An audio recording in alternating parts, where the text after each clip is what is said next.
Good morning সবাইকে।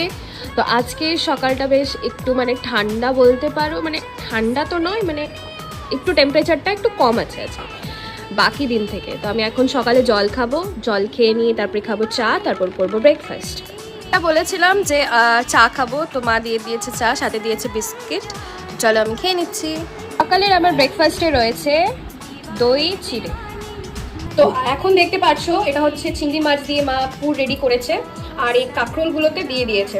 আর দেখতে কিন্তু দেখো এত সুন্দর। আর সাথে মা এই ব্যাটার দিয়ে করবে না, এই ব্যাটারের মধ্যে দিয়ে এটাকে মানে একদম করে নিয়ে এটাকে তেলে ভাজা হবে, আর এটাই খাওয়া হবে। এটাকে বলা হয় বড়া এক রকমের। তো তোমরাও ট্রাই করে দেখতে পারো, বেশ ভালো লাগে খেতে।